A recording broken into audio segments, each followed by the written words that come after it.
let's talk about generational trauma and daddy issues for mice. Cheers.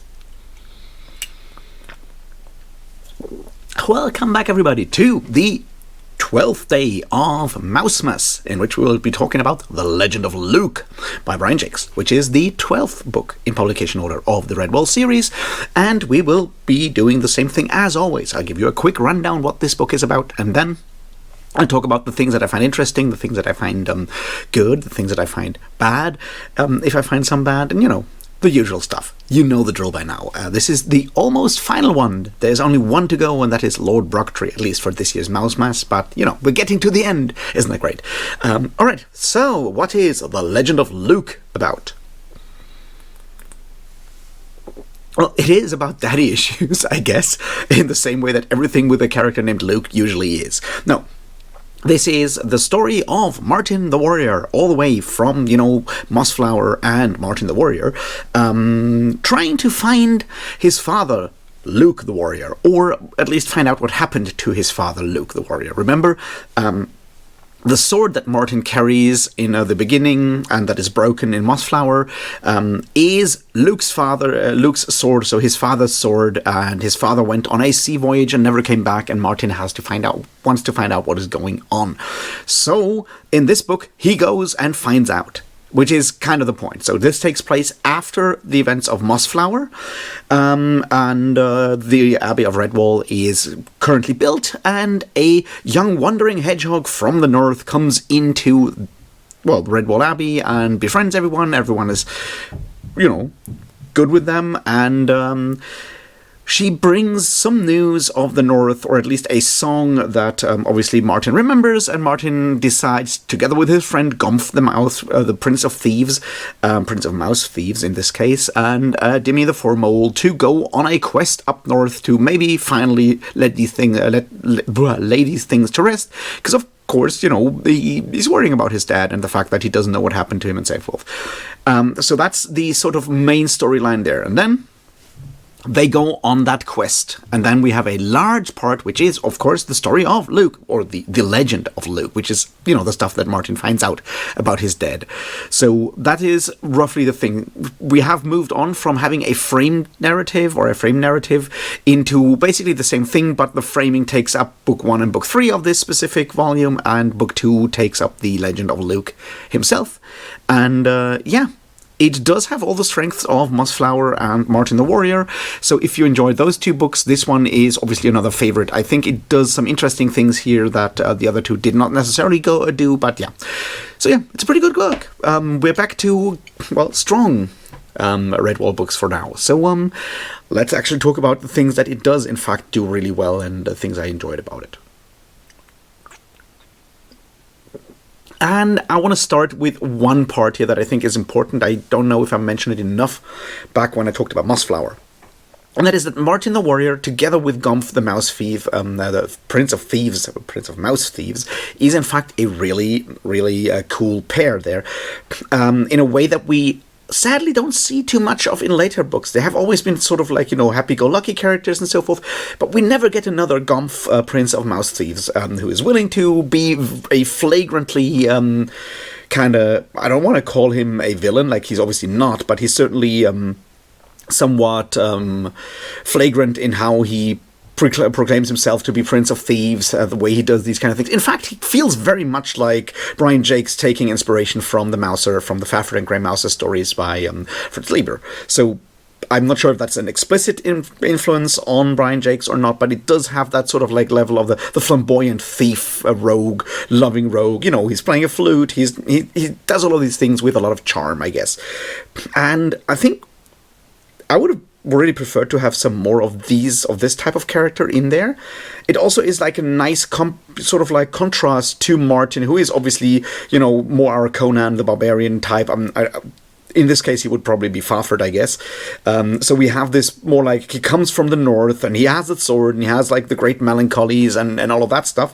And having having a good friend and sidekick who is less serious and so forth, I think makes for great pairings. It does so with Fafhrd and the Grey Mouser. It does so with a lot of classic sort of sword and sorcery and fantasy pairings or male friendships of two sort of like opposite characters being stronger as a pair. And it makes for good storytelling. And I wish Brian Jacques would have that more often, but at least we have it here. I think it's maybe the clearest here because also both Gomf and Martin being both mice kind of takes away a lot of these sort of like characteristics that a lot of the other animals have. Like, even if Gomf were like Prince of Mole Thieves, I think it would work differently because of the way that moles sort of standing in or symbolizing or being very much characterized as a different class or whatever you want to call it in that area, right?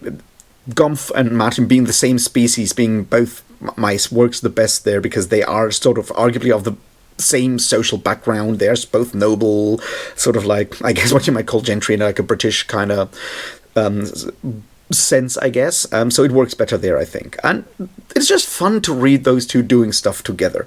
So that part I just wanted to bring up because I think it's something that could have been around more and did not always work out so well. So that's the first part that I wanted to look at.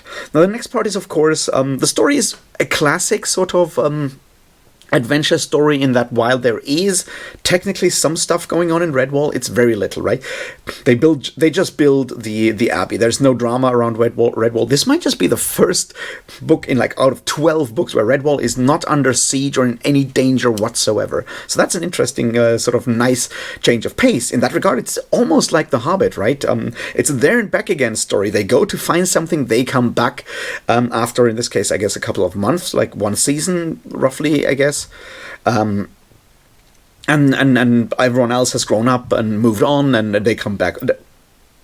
That's once again like a nice sort of change of pace or change of character to some of the recent books that all follow that sort of like basic formula of we have a quest storyline somewhere, we have a Redwall storyline, and there's danger in both, and at the end they're kind of tied together or not. So that is an interesting thing in its own, that Redwall is just not part of the plot line until, after the very early beginning and at the very end. And yeah, I think it works because it shows that Redwall can be more, and that Brian Jacques is able to sort of divert from that basic formula in interesting and meaningful ways without compromising the book feeling very much like Redwall, which it does. So maybe he has to go further into the past to get rid of Redwall, because Redwall has become sort of this main thing that the books are about, and he felt that he couldn't leave Redwall unendangered in storylines where Redwall did exist, which would explain why Lord Brocktree also obviously doesn't have Redwall in it for reasons. Anyway, that's like the first thing that I found interesting. Also, what this kind of like narrative allows, in the same way that The Hobbit did, that sort of like there and back again travel narrative versus a travel narrative like, say, Huck Finn, or recently Gog Magog, where you go down a river where everything happens once. These books allow for that very specific sort of journey narrative. I don't want to call it a hero's journey because I hate Joseph Campbell, but it's very much this idea of and clearly this is not a hero's journey because everyone already is a hero and so forth, but what it allows for is to go somewhere, have characters change as the result of travel, and then return and basically go back in time to their point of origin and encounter all the people they met on the way there, right? The Hobbit sort of does that in some ways, not as much, but there's other travel narratives that do that, right? You go through all these stages, you meet all your friends, you go to that place, and then you come back with whatever else, whatever you found, whether it's your treasure or whatever else, and you go back and you meet all of these people again, and you pick up those stories that that the characters passed through on the way there. You go through them on the way back, which I think is generally like a really nice thing to do in any storyline.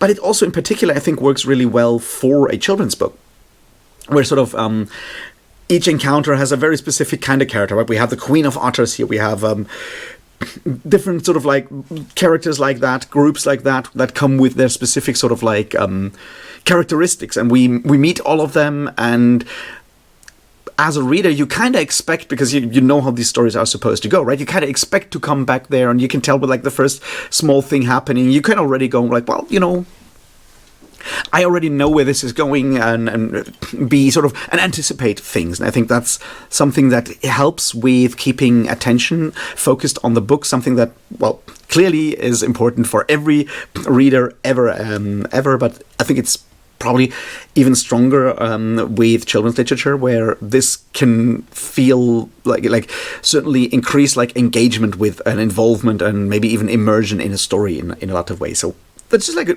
nice thing that I feel makes the story structure of this work really well. Obviously, then we have the centerpiece, that being the Legend of Luke, and we'll talk about that one in a minute. But I think we need to look at like one or two other things first, because there is something interesting happening in this book, and that is the way this one is tied into Redwall in some unique ways, and it does involve Brian Jacques sort of not retconning, but certainly engaging in some creative interpretation of his setting and an updating of his Redwall setting. Because we already knew that Martin came from the north. We knew that his father was Luke, and he gave him the sword, and his father was gone. We already knew that. What we learn in like a really funny sort of aside during the Legend of Luke is that they were actually, that Luke, being the son of another Martin, was born and raised in St. Ninian's Church, which you may remember is the church in which, Clooney the Scourge and Slagar the Fox hang out, in which during the story, during the Pearls of Lutra, obviously, Pignet, I always fuck up her name, got killed by the jackdaws, which was burnt down. But what that basically says is that Martin the Warrior is not, in fact, a northern barbarian Conan type, but someone whose family is originally from Mossflower, from right around the corner of Redwall Abbey. Well, his grandfather and father were from there, and then they moved all the way to the north. And then Martin coming back to Mossflower Country is, in fact, him already coming back to his origins in a lot of ways. And I think that's interesting. So we have Martin's journey be the same journey that he goes on right now. He's basically following the footsteps of his father and retracing these things. And I think there's a reason for that. That's the circularity that I think lies at the core of a lot of Redwall in all kinds of ways. So that's something that is interesting. We also have a nice nuance around the famous Redwall tapestry. Remember the tapestry, the image of Martin the Warrior that was cut out by Clooney and then re-sewn into it, and the whole tapestry being stolen during Marlfox. What we learn in this specific story is, of course, that the image of Martin in the tapestry is in fact older, because it is in fact based on Martin, father of Luke, grandfather of Martin, who is then once again father of Mate, well, not father of Matimeo, but there's lots of Martins in here. They're all probably secretly named Jose Arcadio Buendia, but we don't know that yet. Anyway, my point is, we learned that part is in fact more than just a portrait of Martin, the fighter who broke down Courtier during the events of Mossflower. In a funny side, Luke and his family left St. Ninian's Church because of the arrival of Zamina's father, something Green Eyes, whose name I always forget because we never learn much about him beyond him dying in the opening scenes of Mossflower, right? So his family fled before the Wildcats, who then become the thing that Martin defeats in Mossflower. So it's very circular in that regard. And the rest of the tapestry is built around the image of Martin the Warrior. And in later generations, everyone thinks that Martin is in fact, Martin II, I guess, in this regard. That's an interesting approach to adding nuance and like another wrinkle to the whole storyline, and like another small detail to the Redwall universe, because it doesn't really matter in any previous books if you read them in a different order, yes, and you already know now if you read them in chronological order, and you already know that the Martin that you're looking at when you're reading Redwall is in fact not Martin the Warrior, but Martin the Warrior's granddad. It doesn't really matter, but it adds sort of like another I know more kind of thing, which is the hallmark of creative universe building that has and that helps further fandom activity, because now you have people that know this and other people that don't know it yet, and you can be smug about that. You can use it to gatekeep, but you can also use it for all kinds of feeling of involvement and access to a world. So it's just interesting to see Brian Jacques doing these kind of things. And this is a book written 1999 2000, right? So it's around that time, which is when these ideas of larger universe building have certainly become more popular in children's entertainment, in entertainment in general. So I find it interesting that Brian Jacques is doing this at this point. Whether this is for external reasons or just because he likes to sort of tinker with his world, I don't know. I'm not one to judge. So that's just something I wanted to bring up first before we move to Luke and the legend of Luke, and how he is basically a shit dad, sort of, and a toxic masculinity and all of that, and then we move beyond that. I like the way this is all told. So, Martin and gang have their adventures. They then find, of course, the companions of Luke in that half rotten ship that is up there in the mountains, and then they find the book that then is read to Martin, and then we read basically Luke's story as if it was that story. And that's nice, because we've had situations where someone is reading for a book or telling a tale as a frame narrative before, but this time it is much better integrated in the larger story. It's not just the opening, the prologue and epilogue of, I don't know, Bella telling the story of Martin to Gumpf's great grandson or whatever it was in Mossflower, or these different versions of that we have had before. But Brian Jacques is once again sort of varying one of those themes and formats that he's had before by making the sort of framed narrative just the centered book, and I think that works. The next part is, of course, that it is very much about slavery and pirates and so forth, and what we can see is, and I think this is interesting, that the level of violence or the level of brutality in a lot of ways, and so forth, of archaic violence, or maybe even in these books, in the Martin the Warrior stuff, in Mossflower, in Martin the Warrior, and in this one, is different. It feels different. Once again, there's reasons why I used the sword and sorcery examples here. It has a more archaic sort of level. We basically have a similar story, right? There's pirates, they kill some people, they maybe abduct some people, someone goes to find them. That's a story that we've seen in Redwall before. Although this time around, it's not actually so much about let's free our prisoners. It's very much just about revenge, and revenge is something that is not necessarily seen as a positive thing in Redwall terms. And that I feel is sort of the main issue here, right? Luke goes on this whole thing, and he on his revenge quest, a lot of people die. Everyone around him basically dies, except for Bo the hare and the two mice that are still with him, Mouse and a shrew. All them fucking rodents, man. Everyone else dies in the attempt of revenge, and that is sort of taking a theme that we've seen in Martin the Warrior, where we had those two different approaches to revenge or defeating the villain, where one is freeing the slaves and the other one is just about not caring, just tearing everything down. We sort of see the same thing here, and Luke just sacrifices everything to that motive of revenge, all the way to where at the end he literally sacrifices himself by driving that ship with the bad guy with the villain into the rocks and killing himself and everyone else. And we then see Martin obviously understanding that, and he gives that speech where he goes, well, actually, I would have done the same thing in your situation, Luke, I get it, and so forth.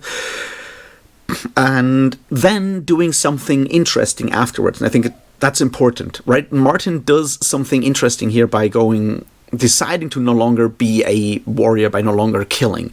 We see that already on the way back when they decide to just scare away all the horde of weasels and ferrets and so forth that they come across during their journey back, instead of killing them. And we've seen that a lot, and then it ends with Martin hanging up his sword and putting it obviously all the way on the weather vane, where Matthias has to find it during Redwall, and deciding to play with the children. And I think that is deliberate, because it shows that while Martin understands why his father did the things that he did, Martin decides to not go down that route and not let the trauma of violence, of having lived through violence and having done violence, sort of consume him to the point where it also consumes everyone around him. And that's a deliberate choice.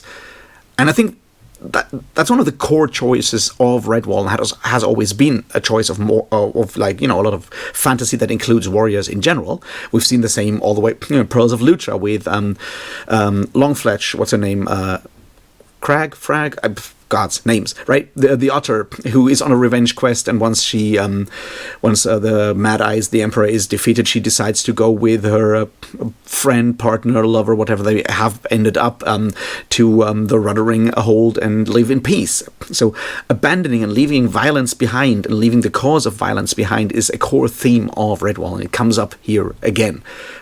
And this time, like, very explicitly through sort of the contrast between Luke and Martin.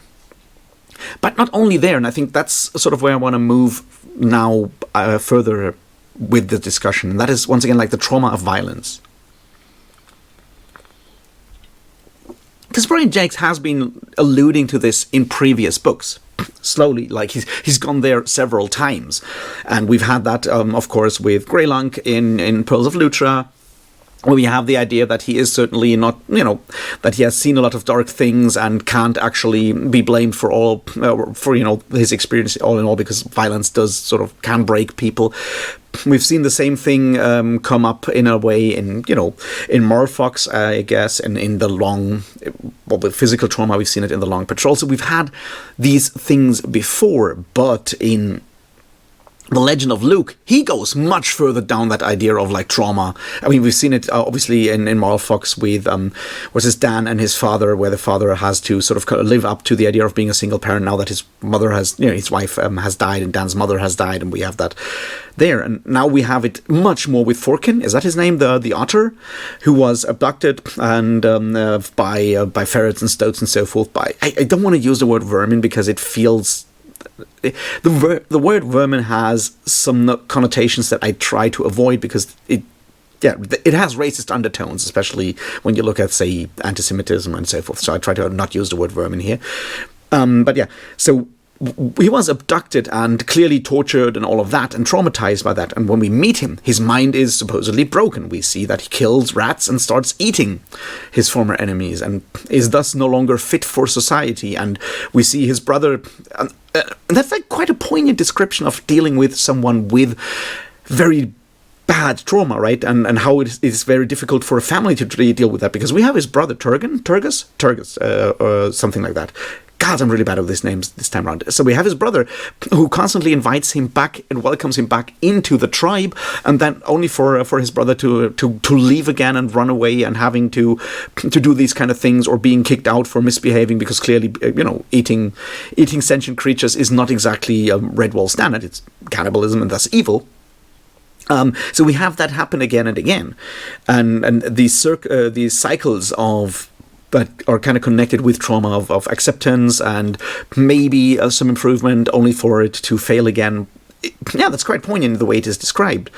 And what we then see is that when he joins with Chugger, the small kid, and the whole gang to then go on that adventure, that's when he slowly regains his sort of like humanity in a way. And it's not clear if that means that he is completely fully healed from his trauma. But he's certainly able to find ways to sort of deal with it and handle it in other ways, because maybe it's because he has like causes to fight where his rage and so forth can go, which is, of course, defending the kids and defending Tugger and defending others and doing those kind of things. But he also gets to maybe rediscover a form of humanity, a form of childhood, innocence, whatever you want to call it. And he gets to do that by playing with the kids. And I found that like a really, really interesting thing. Once again, like a super fucking heavy topic for a children's book, to be fair. And we see that then also once again mirrored in what happens with Martin at the end, right? Because Martin basically recognizes that if he follows that, basically that path of hatred and violence, he can end up like that as such a broken person, the same way his father did, and the same way that Forkin did. And he decides to give up the sword and then go and play with the children, even though he does not have a partner, he does not have children, because we remember what happened to Rose all the way back in Martin the Warrior, right? So he does not have that, but he decides to seek out children and play with them to recapture. And the book states this, like in the epilogue written by Abbas Germain, right? It states it very clear that he does that maybe because he's trying to catch up on all the years of innocence and childhood and play and so forth that he has missed out by being, living that life of, suffering, violence and so forth, and abandonment that he had as a child.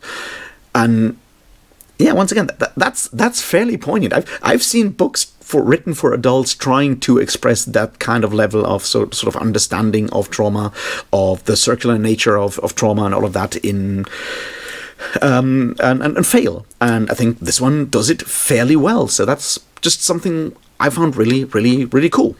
And one final sort of like thing before we end this for today is the general idea of circles or cycles. Because there is something, we've spoken about that before, right? That certain places need certain characters, almost like genius loci, that sort of embody something and so forth. And this book makes this even more clear and more explicit, right? So we have the eternal Martin, the eternal champion, as you will, who always returns. And that is Martin the Elder, then it's Martin the Warrior. In between it was Luke. They have the sword, and whenever that Martin is needed, a warrior, an eternal champion, will come back and take up the sword. And we've seen that. We're 12 books in, right? We've seen that with Matthias, with Matimeo, with Martin, son of Matimeo, with Arwen. It's more about the role, and anyone can take on that role, but we need the Redwall champion, the Redwall warrior. So we have sort of that thing, and once again, like the idea of sort of cycles, I think, comes in again, what with, Martin's family actually being from Redwall, and Redwall being this place of goodness and so forth, is a place that everyone has to return to and come to and maybe get some form of healing, because from it, the place in itself is important there. It means that it has to be defended. It also means that sometimes it has to be cleansed, as it does in Mossflower and in a smaller way during Pearls of Litra when St. Dinion's church is finally burnt down. But by doing that, we have this circular nature of all of Redwall's things. We've seen that in other places as well. Places come back where actions have consequences one generation later. The idea of generational trauma is just one side of this, but it's also like a generational thing in the grander sort of like scheme of world building. I think this is interesting because Redwall, while having supposedly an abbey, which is a very Christian term in a lot of ways, otherwise it would be in a monastery, is very much also... following, it's not a Christian kind of world building, right? It lacks any form of explicit Christianity in any way or form, which I think is a benefit here, because why would animals believe in I don't know, Mouse Christ or whatever? And the idea of a circular nature is much closer to this because, it is about nature. We talk about seasons, not about years. Seasons being named after something. The idea of the wheel of the year, and obviously larger like wheel of life in a lot of ways, a circle of life, whatever you want to call it, is basically built into the world.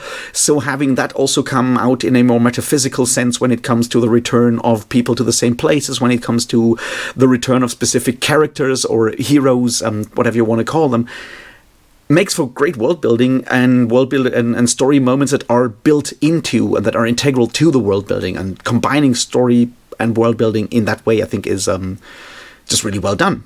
And that's something I feel the Legend of Luke does do very well. So yeah, that's mostly it.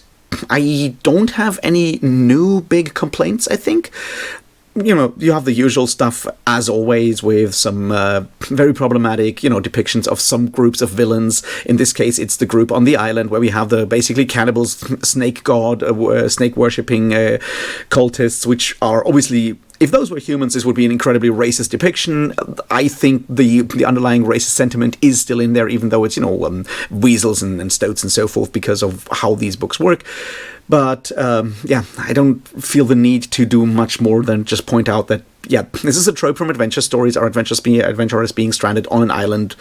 It's all the way up to the cannibals in Monkey Island, so it's not Brian Jake's specific fault here. I'm just saying it's in here as well, and it's annoying, but what can you do?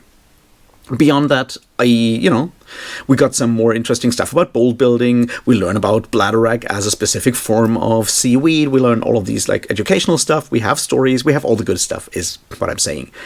And that makes Legend of Luke a very good and solid book that deals with some really heavy shit in a successful way, and does expand or make elements of the fundamental elements of Redwall's universe very explicit and very clear, and that's not exactly a little, right? That's a lot.